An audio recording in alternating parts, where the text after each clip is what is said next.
今天给兄弟们带来一部2025泰国恐怖电影《睡着即死》。影片取材于毛骨悚然的泰国民间传说，只要玩过通灵游戏的人，一旦入睡，必死无疑。两个顽皮的女孩因为思念去世多年的父亲，趁着母亲睡着，偷偷拿走了他的通灵工具。他们想和母亲一样与父亲交流。姐姐大美学着母亲的样子打开了一张图纸，随后点燃了几根蜡烛，让妹妹小美将手指一起放在杯子上。当他们闭上眼睛后，灯光突然熄灭，这时一个人影从小美身后经过。大美认为是父亲显灵了，于是继续移动杯子，想要寻找父亲的位置。就在这时，小美发现在大美的身后有个黑影。Bell， 嘘。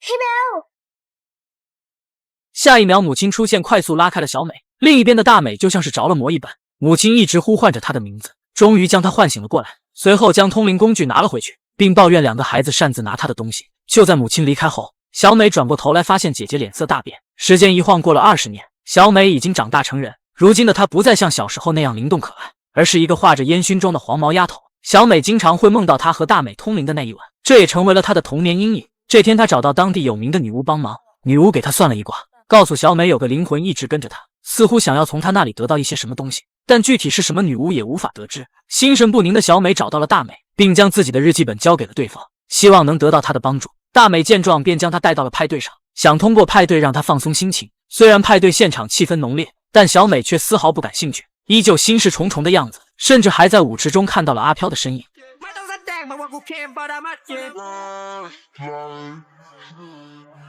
可转瞬间又消失不见，她的反常举动正好被大美看到，于是想试着帮助下小美。她仔细看了看小美的日记本，想更清楚地了解在小美身上发生了什么。当她翻到一页画像时，屋内的灯光突然闪烁起来。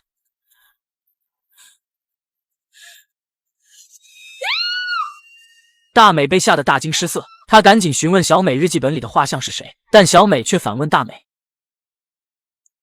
ถามจริงเดียวจำไม่ได้หรอว่านี่คือใครอ่ะจำใครได้แค่ว่าแกพูดมาเลยดีกว่าว่าเขาคือใครกันแน่。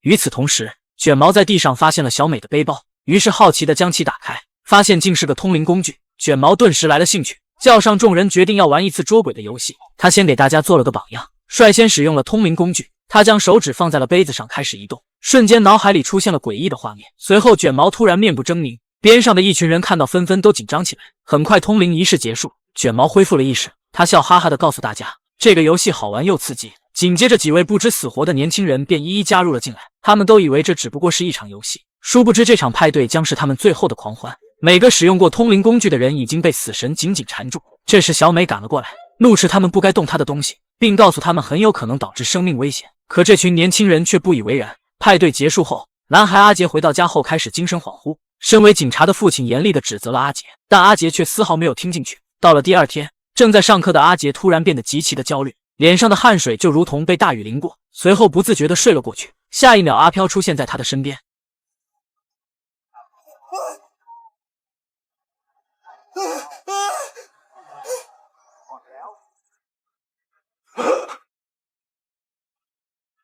ไม่ได้รู้ว่าเดี๋ยวตอนไหนสีอะไร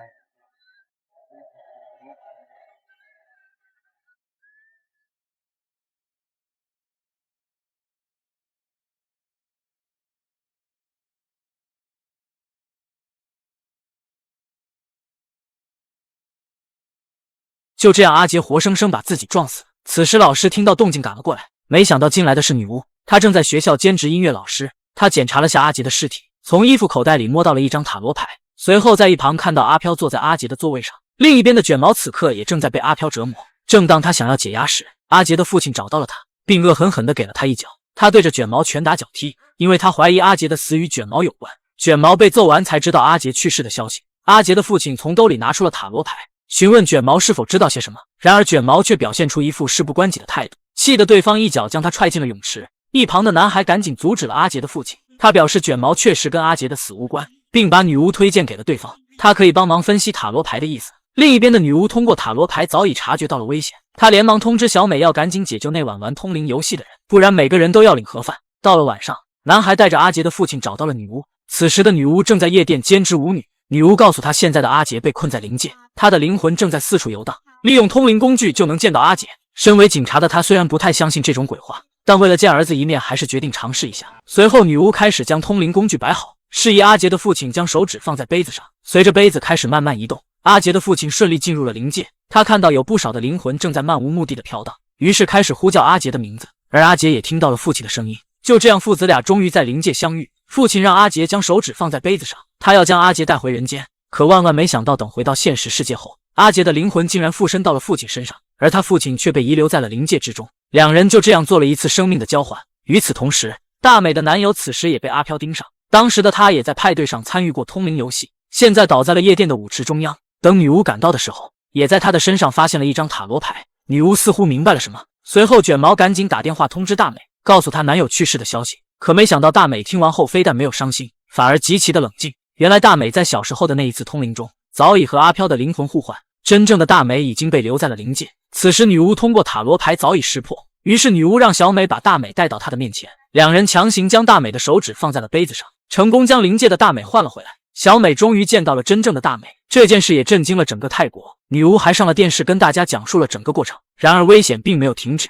另一边的卷毛正站在泳池边，突然阿飘出现在他的身后，不出所料卷毛也领了盒饭。时间来到了1年后，当初在派对上一起玩游戏的那些年轻人，如今只剩下最后一个幸存者。这位名叫阿林的女生被阿飘折磨得疲惫不堪，已经将近1年没有睡过一个好觉。平常一人在家就喜欢用重金属音乐来麻痹自己，阿飘也会经常出现在他的家里。大美因为担心阿林，时常会来到他家陪他聊天。大美看他精神一天不如一天，决定带着他去寻找女巫的帮忙。到了第2天，阿林便告诉女巫他所遭遇的情况。他表示只要闭上眼睛就感到有东西在盯着他，所以他会努力让自己醒着，这样至少会安心一些。女巫猜测一定是有阿飘跟着他，由于上一次救大美过于冒险，差点害他丢了性命，女巫表示这次他也无能为力。大美只能再次拿出通灵板帮阿林寻找答案，看看究竟是谁在跟着他。很快阿林成功进入了灵界，他在里面遇到了一个叫阿强的男人。คุณเป็นใครคุณเป็นใครฉันคือคุณเป็นใครผีหรือคนทำไมถึงมาอยู่ในฝันผมวะคุณชอบไม่ใช่มาอยู่ในฝันผมแล้วคุณก็ไม่พูดไม่จาคุณแค่ตอบมาว่าคุณคือใครนี่ไม่ใช่ความฝันนี่คือความจริง下一秒被阿飘吓了一跳，阿林立刻回到了现实世界。原来阿强也正好在玩通灵板，所以两人阴差阳错在灵界相遇。阿强同样也被阿飘折磨得无法入睡，为了让自己保持清醒，他来到了酒吧。误打误撞正好碰到了兼职当调酒师的女巫。阿强告诉女巫他只要闭上眼睛就有东西在盯着他，但女巫也不知如何是好，她的情况和阿林的很相似，于是女巫便将两人约到了一起。他们见面后发现双方都在梦境中见过，然而现实却互相并不认识，两人只好一起进入灵界寻找答案。原来当时的阿强骑摩托车超速撞死了一个小男孩，由于害怕最后选择了肇事逃逸，而路过的阿林看到却没有第一时间叫救护车，男孩错过了最佳抢救时间。原来缠着他们的正是这个男孩的鬼魂。得知真相的两人四目相对，最后阿林掏出了一个针管，气愤地在阿强脖子上使劲扎了好几下。他认为这一切都是因为阿强的超速才导致的，使得自己的生活彻底发生改变。阿强最后醒悟了过来，他选择向警察自首，坐上了警车，而阿林也终于可以闭上眼睛，好好睡了一个安稳觉。以上就是2025泰国恐怖电影《睡着即死》的全部内容。整体来看，电影的剧情有点稀烂，看得我稀里糊涂。其实里面还有好几个故事，实在太乱就没有解说出来，非常不建议去看原片。要是实在无聊，可以去挑战一下。好了，感谢大家的观看，我们下个视频再见。